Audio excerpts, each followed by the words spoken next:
Ya, halo semua, perkenalkan nama saya Givari. Saya merupakan mahasiswa biologi Universitas Pajajaran dan saya merupakan alumni dari Lomba Karya Ilmiah Remaja atau LKIR oleh LIPI pada tahun 2020 di bidang ilmu pengetahuan kebumian dan kelautan. Dan juga berkesempatan mengikuti kompetisi Regional Round ISEF atau International Science and Engineering Fair pada 2021 di bidang mikrobiologi lingkungan. Saat ini saya juga sedang menekuni bidang riset biologi komputasional atau bioinformatika dan juga ekologi, spesifiknya ekologi mikroba. Pada kesempatan hari ini saya akan mencoba sharing ataupun berbagi bagaimana strategi juara dalam menyusun laporan penelitian untuk kompetisi riset remaja nasional seperti OPSI, LKIR, dan lain sebagainya. Nah, seperti biasa kita menyamakan terminologi dulu nih, terkait apa itu riset yang juara, seperti apa sih, riset yang juara itu?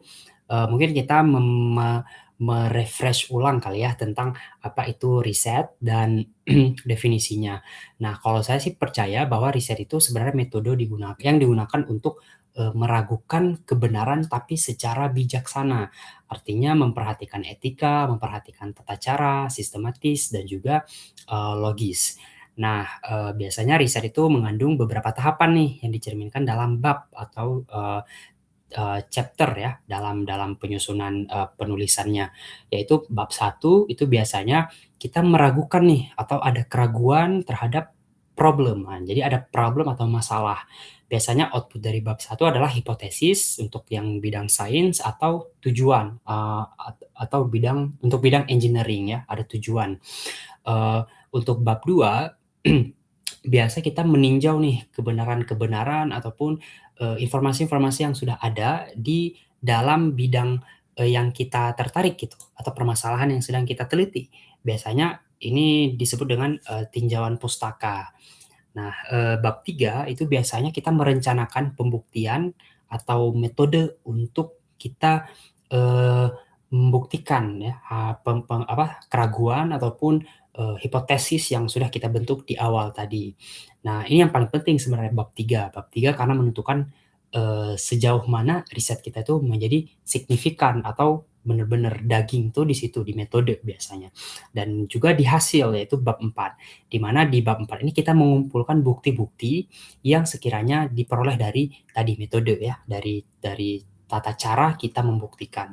Nah, kemudian di bab 5 kita biasa memastikan kembali nih, hasil dengan, hipotesis dengan bab-bab sebelumnya, dengan tinjauan pustaka, dan juga dengan metode.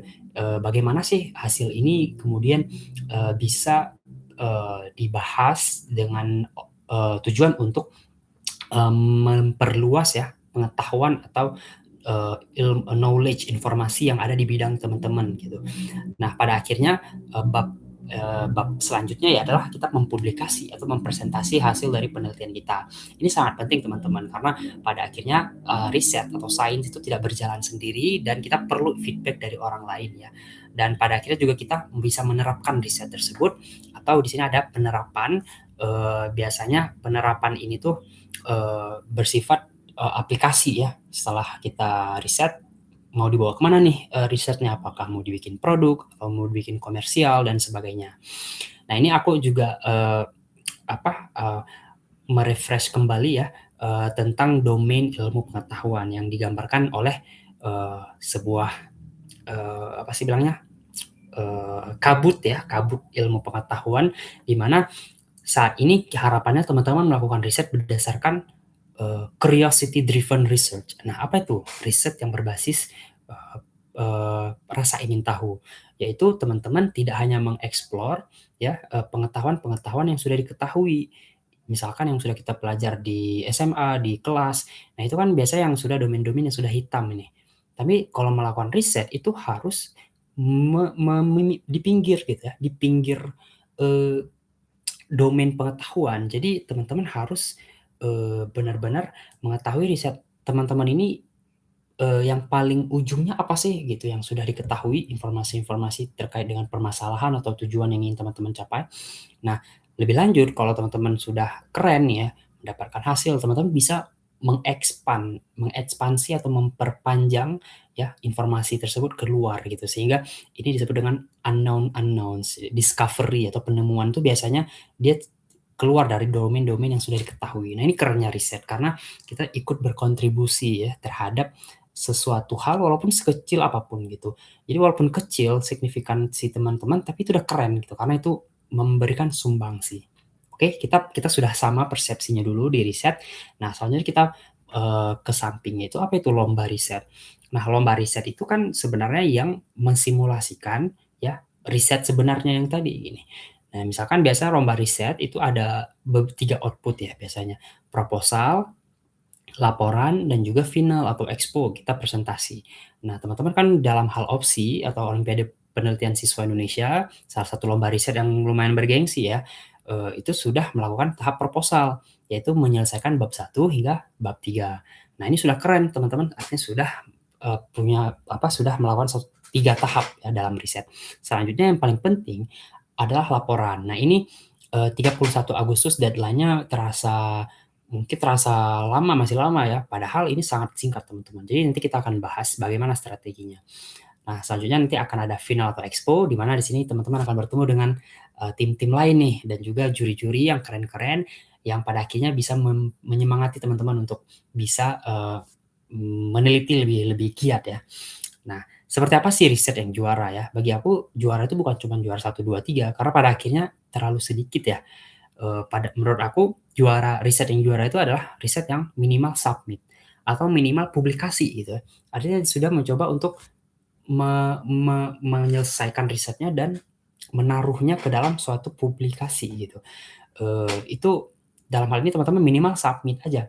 Karena banyak aku menemui ya riset-riset yang aku bimbing itu tidak submit. Kenapa? Karena entah itu datanya nggak bagus ya, jadi tidak semangat, gagal mengkarakterisasi atau gagal melakukan formulasi, sehingga materialnya nggak jadi. Jadi ini tuh sesuatu yang bisa menurunkan semangat, tapi menurut aku minimal submit aja gitu, apapun hasilnya.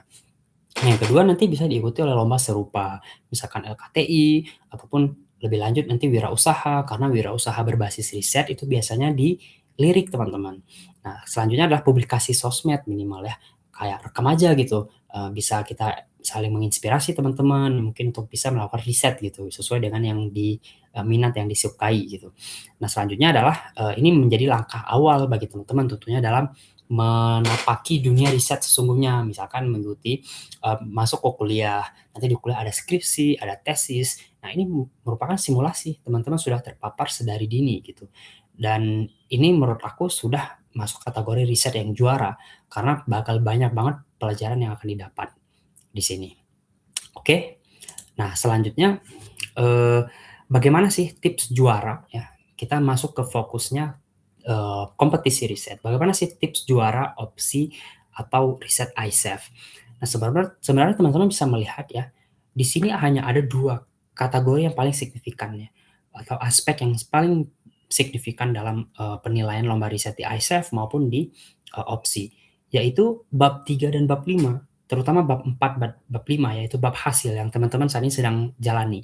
Jadi di bab laporan, hasil dan juga metodologi itu sangat memiliki bobot yang tinggi. Begitu juga di ICEF, bobotnya setengah gitu dari total nilai. Kalau teman-teman nanti melaju ke, presentasi, nah ada satu lagi aspek yang sangat-sangat penting yaitu presentasi dan wawancara, Q&A. Nanti di ICEF juga 50% bobotnya. Begitupun di opsi. Jadi teman-teman harus benar-benar nanti kalau lolos ya, memaksimalkan dulu di laporan dulu ya pastinya, laporan bab 3 dan bab 5 itu harus maksimal. Kalau lolos, teman-teman juga nanti harus benar-benar presentasi semaksimal mungkin. Nah, gimana sih cara meningkatkan 3 hal ini? Terutama, bagaimana, teman-teman mengatur strategi-strategi yang bisa teman-teman lakukan. Yang pertama adalah setelah teman-teman submit, atau dinyatakan lulus proposal, teman-teman harus tinjau kembali ya bab 1 dan bab 3 teman-teman. Nah, terutama terima masukan reviewer atau terima masukan mentor kalau nanti teman-teman mengikuti program mentor. Nah, biasanya, banyak beberapa komentar dari reviewer itu bisa diterima ataupun bisa tidak diterima. Jadi teman-teman harus, strategis ya dalam menyeleksi atau menyaring ya komentar-komentar reviewer ataupun mentor teman-teman. Jadi kalau aku sih melihatnya apakah itu membuat teman-teman, mengatakan, "Oh iya juga ya," gitu. Nah, kalau udah, bilang, "Oh iya juga ya," berarti tuh, review atau komentarnya bagus gitu. Jadi jangan kita juga, terlalu menerima ataupun terlalu menutup gitu. Jadi coba disaring dulu sehingga kalau nanti setelah dipikir-pikir, "Oh iya juga ya," berarti itu bisa teman-teman coba karena biasanya tuh, komentar yang seperti itu biasanya yang menuntut teman-teman pada keberhasilan atau ketidakdugaan. Salah satu contoh adalah ketika, eee aku dulu ketika mengikuti, mentoring ya, sebelum submit proposal, tentunya, aku melakukan reviewer nih tentang proposal yang sudah aku bikin. Nah, pada akhirnya, salah satu komentar dari reviewer, mentor di waktu itu di rumah KIR ya, aku mengikuti mentoring di sana, eee, pada saat itu aku hanya fokus kepada, penelitian aku yaitu, konsep renewable alga facade in building gitu. Jadi selubung bangunan itu ditutup dengan mikroalga gitu. Nah, aku terlalu fokus pada topik yang terlalu luas, yaitu sick building syndrome. Nah, pada waktu itu mentor aku mengatakan bahwa kenapa nggak spesifik ke jamur aja gitu, jamur-jamur toksik. Nah, kira-kira ada nggak ya pengaruhnya? Nah, dari situ aku membuat proposal kedua dan pada akhirnya proposal kedua yang lolos dan hingga bisa melaju ke ICF. Nah, ini salah satu bentuk bagaimana kita juga harus open minded dan juga tidak, harus close minded juga gitu. Jadi teman-teman silahkan, atur strateginya gitu ya. Terima reviewer dengar masukan sebanyak mungkin tapi silahkan pilih.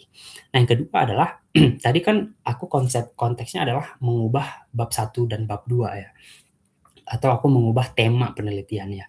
Nah kalau di tahap laporan sekarang menurut aku jangan lagi mengubah bab 1 dan bab 2 gitu. Karena itu sudah masuk ke dalam, mengubah arah riset gitu ya. Jadi kira-kira jangan terlalu banyak mengubah bab 1 dan bab 2.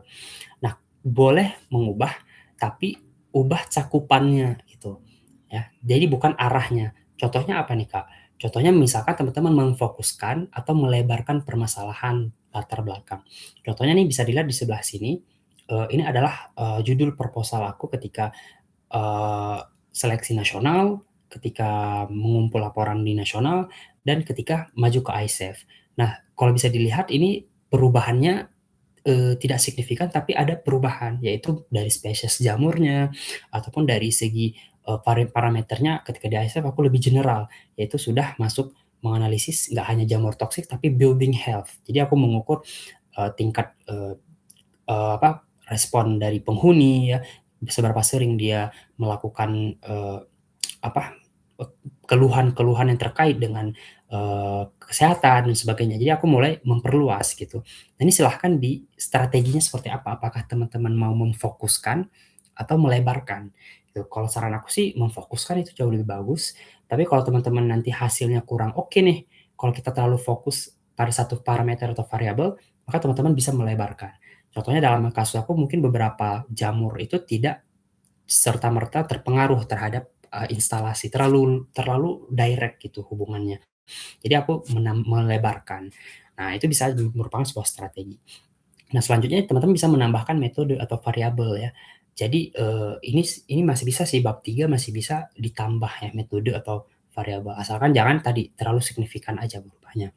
Nah, jadi judulnya jangan terlalu berubah signifikan. Judul tidak boleh diubah ya, karena judul itu merefleksikan isi, jadi kalau teman-teman terlalu banyak mengubah isi, itu otomatis judulnya harus berubah juga dan itu lebih baik jangan terlalu signifikan perubahan judul, oke. Nah, selanjutnya nih yang paling penting adalah segera hubungi lab atau lokasi teman-teman melakukan penelitian. Nah, lab atau lokasi penelitian itu sangat penting ya, teman-teman melakukannya di mana nih? Ini harus jelas dulu. Dan apakah ada hal-hal semisal hal-hal yang bersifat drama dan sebagainya itu kalau bisa dihindari ya. Karena waktu aku juga banyak drama, kita diusir dari lab dan sebagainya, jadi kurang komunikasi dan kurang kita, perjelas ya bahwa kita akan bekerja di situ selama berapa bulan dan sebagainya.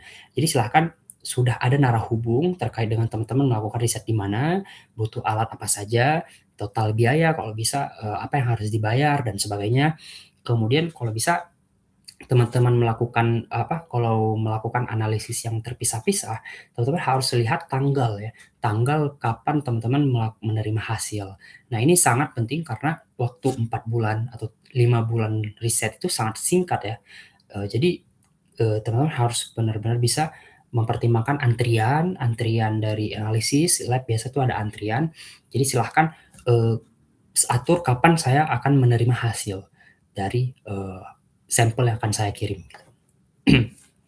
Nah, selanjutnya ini adalah logbook. Silahkan manfaatkan logbook itu bukan sebagai formalitas ya, tapi itu sebagai, hal-hal yang sebagai, dokumen yang memuat action plan, eksekusi di hari itu, dan next step-nya apa gitu. Nah, ini 3 hal ini sangat penting ya teman-teman, karena, ketika kita masuk lab atau kita eksperimen, itu kalau bisa jangan ngawang atau jangan bingung gitu. Kenapa? Karena sudah memuat action plan di logbook gitu. Jadi harus detail banget action plan itu. Saya step kedua harus menambahkan apa, step ketiga menambahkan apa. Nah, kalau bisa itu dicatat sebelum melakukan eksperimen, sehari atau semalam sebelum melakukan eksperimen. Yang kedua adalah ketika dieksekusi, apa yang saya dapatkan? Oh, kendalanya ini, tulis saja, jangan jangan terlalu, jangan terlalu dibagus-bagusin, tulis aja pakai tangan, yang penting kebaca.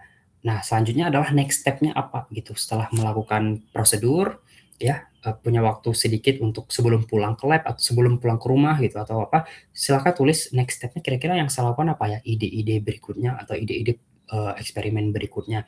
Nah, dokumen ini sangat penting, kenapa? Karena nanti ketika teman-teman mentoring atau ketika teman-teman melakukan evaluasi, itu akan berdasarkan logbook ini.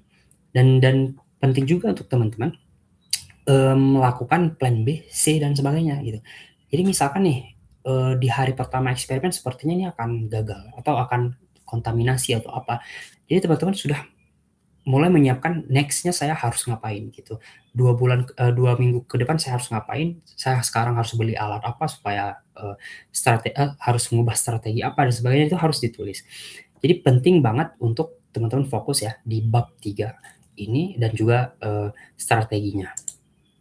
Next adalah strategi kedua, persiapkan kegagalan bab 3 dan 4 ya. Jadi nobody's perfect ya, penelitian itu nggak akan perfect, dia pasti akan gagal gitu. Terlalu bagus kalau sekali coba itu bagus hasilnya. Nah, biasanya itu kurang curiga justru ya, kenapa justru langsung berhasil ya. Eee, jadi teman-teman tuh harus, eee, ya nggak apa-apa gagal gitu, kalau hasilnya kurang seperti hipotesis kita berarti nggak apa-apa. Cuman kita kenapa gini, kenapa, hasilnya seperti ini tuh harus, benar-benar dijawab ya, ditanya, diperjelas gitu.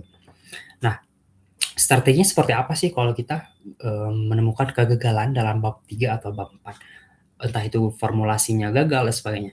Nah, biasa, teman-teman harus melakukan yang namanya variasi ya. Entah itu variasi sampel, formula, perlakuan, kondisi, dan sebagainya itu harus coba hal-hal yang berbeda gitu, perlakuan atau kondisi yang berbeda-beda. Karena nggak mungkin kita melakukan hal yang sama, hasilnya akan beda. Kalau melakukan hal yang sama, pasti hasilnya akan sama. Jadi teman-teman harus lakukan variasi, oke? Nah, yang paling penting adalah diuji gitu. Nah, ketika kita melakukan uji, kalau bisa sekali uji itu, banyak gitu. Kita mengamati banyak data, mengamati variabel-variabel ataupun hal-hal yang mungkin nggak terkait dengan tujuan kita di awal, tapi ya amati aja, mumpung kita lagi running eksperimennya.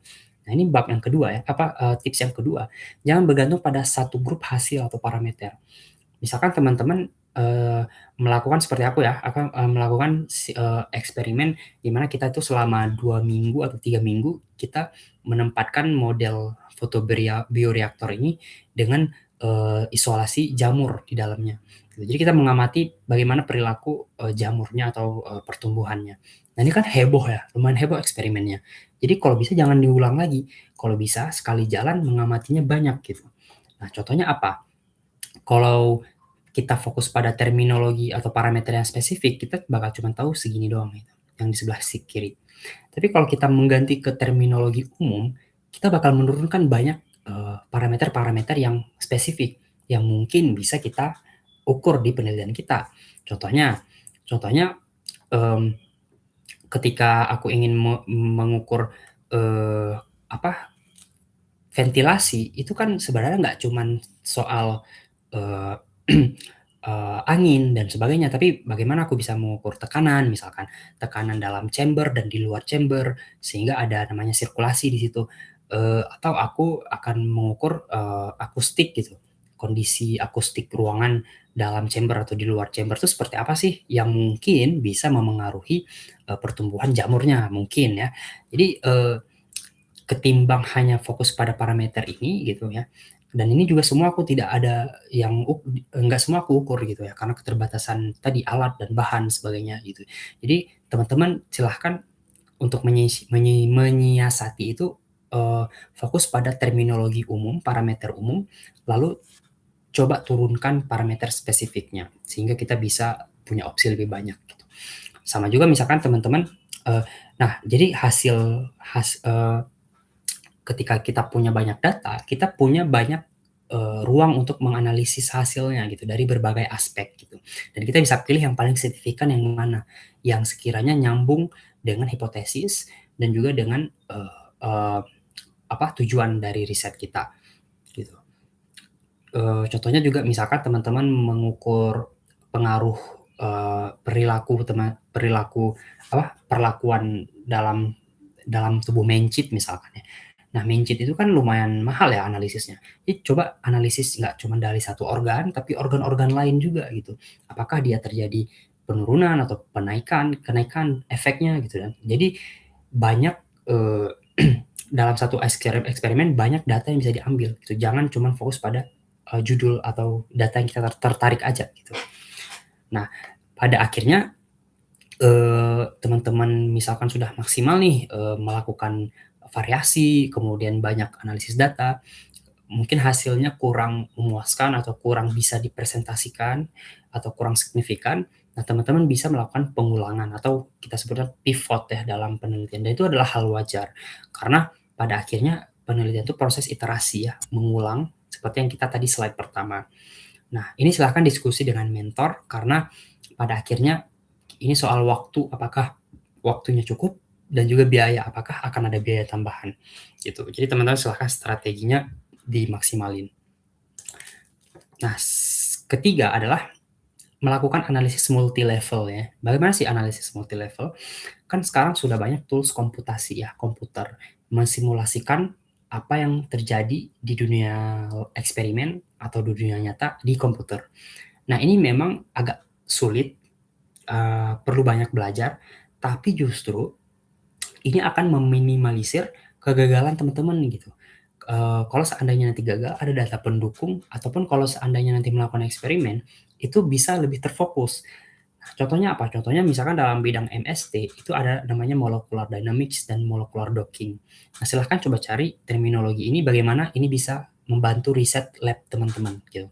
Misalkan daripada kita langsung fokus menginjeksi senyawa yang ada dalam suatu tumbuhan ke dalam mencit atau ke dalam tabung, kenapa nggak kita coba tes dulu protein apa yang menjadi ciri khas dari tumbuhan ini, yang menjadi target, menjadi tumbuhan yang bisa mungkin menghambat protein yang ada di mungkin mencitnya gitu ataupun yang ada di tanamannya. Sehingga kita bisa tahu nih, oh ternyata senyawa atau molekulnya ini kurang kurang, eee, kurang cocok atau kurang bagus gitu, dibandingkan dengan senyawa-senyawa yang sudah ada di, eee, yang mungkin senyawa-senyawa lain yang ada di tanaman itu. Jadi kita ketika melakukan eksperimen nanti, kita mengekstraksinya sudah jelas, oh ternyata yang kita mau target itu senyawa yang seperti apa gitu.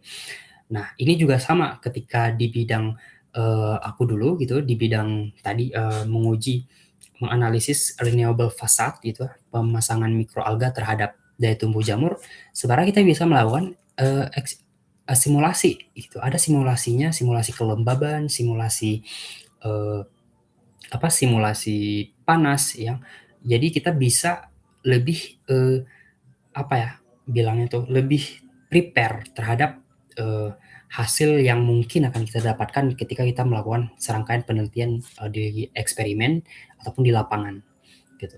Nah, ini juga bidang-bidang lain juga menurut aku banyak ya, komputasi, tools-tools komputasi yang bisa dimanfaatkan. Misalkan dalam bidang material itu bisa, memanfaatkan software-software, simulasi, DFT ya, ataupun computational fluid dynamics kalau teman-teman bekerja dengan udara ataupun fluida.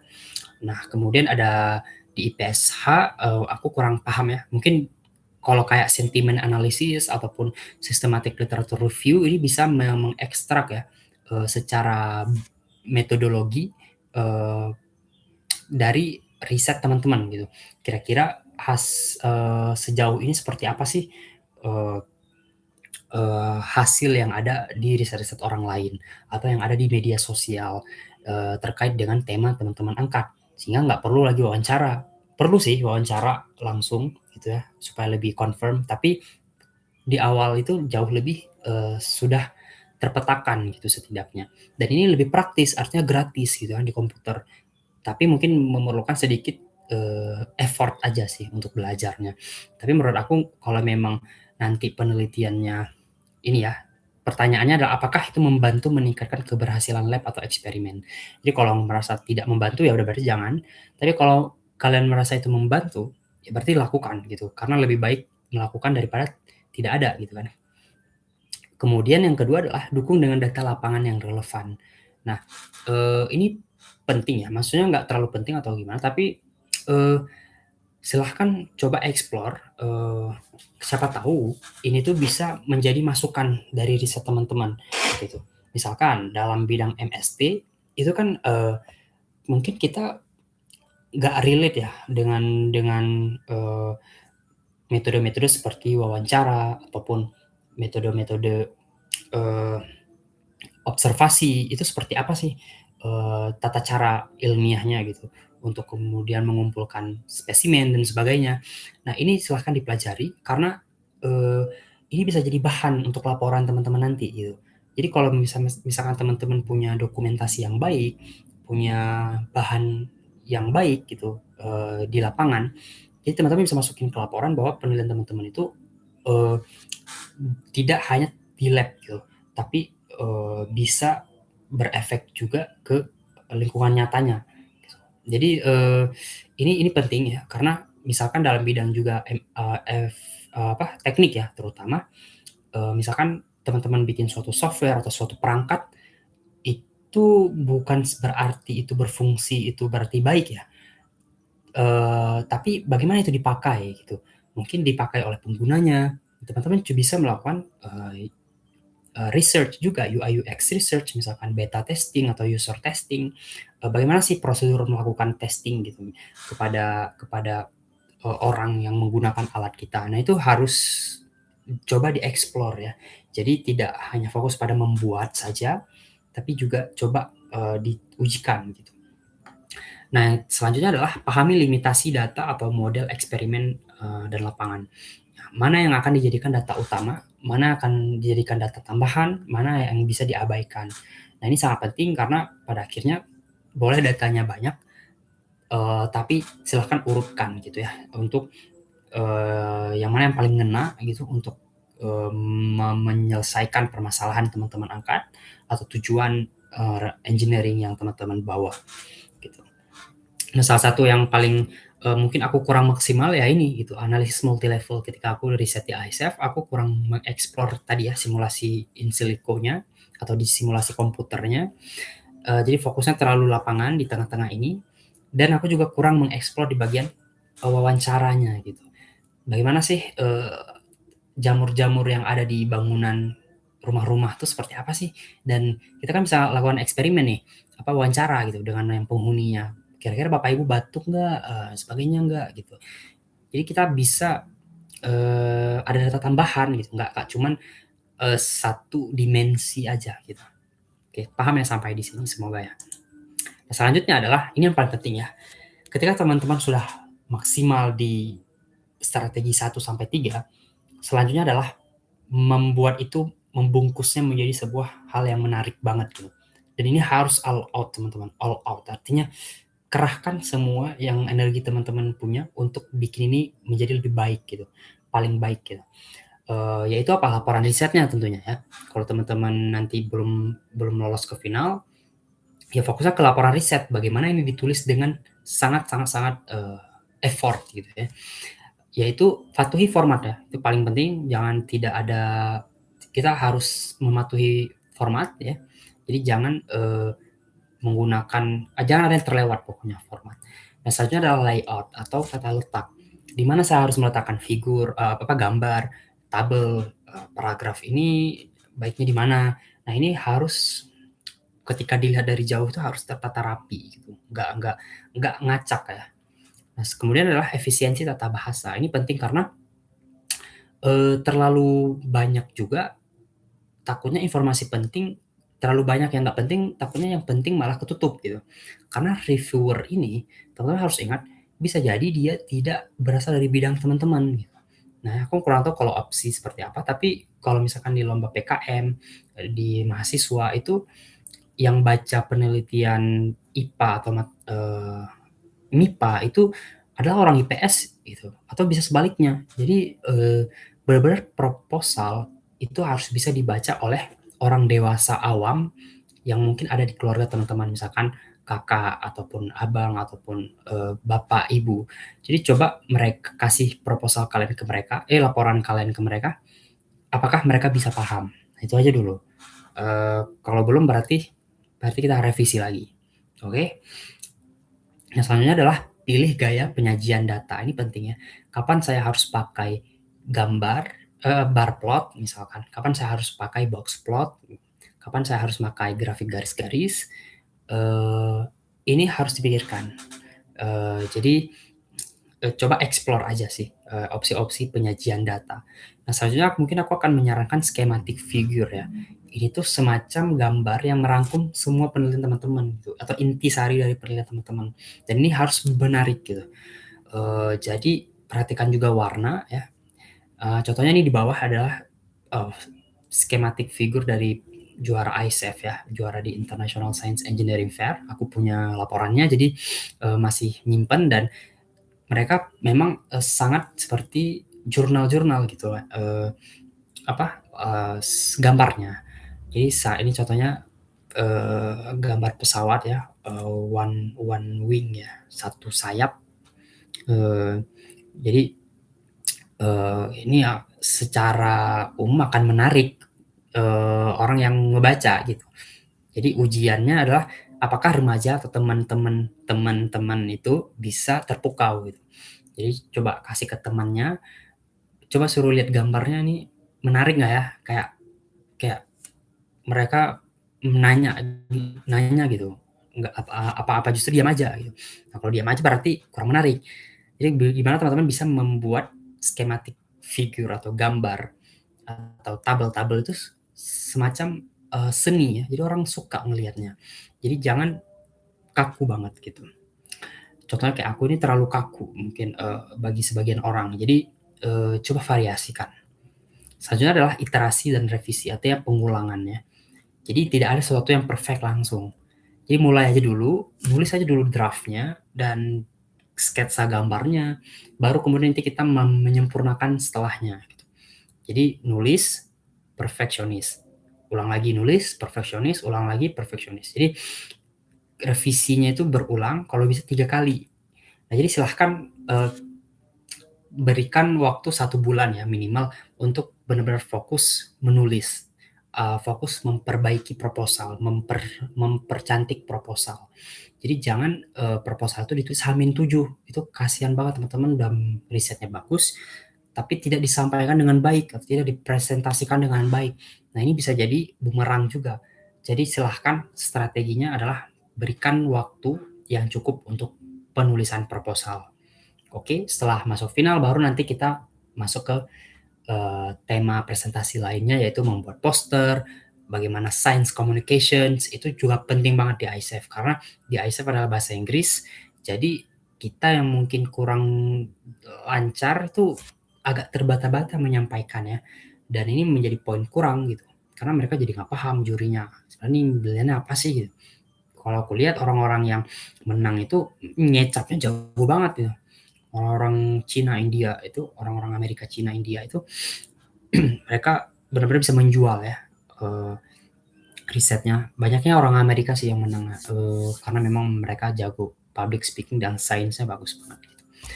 Jadi, dan ada yang terakhir, nah ini penting, miliki mentor ya atau advisor. Aku sangat menyarankan karena nggak cuman di kompetisi SMA, tapi di riset tingkat universitas, skripsi, S1, S2, S3 itu mentor menentukan output dari penelitian teman-teman gitu. Jadi kalau salah-salah mentor ataupun salah-salah pembimbing, itu bisa jadi teman-teman tidak produktif risetnya. Nah, jadi aku saranin coba explore atau miliki mentor-mentor atau advisor yang cocok dengan teman-teman. Itu yang pentingnya cocok. Artinya bisa membuat teman-teman jadi semangat, bisa jadi lebih produktif dan termotivasi gitu ya untuk menyelesaikan laporannya. Nah, ini sangat penting ya teman-teman.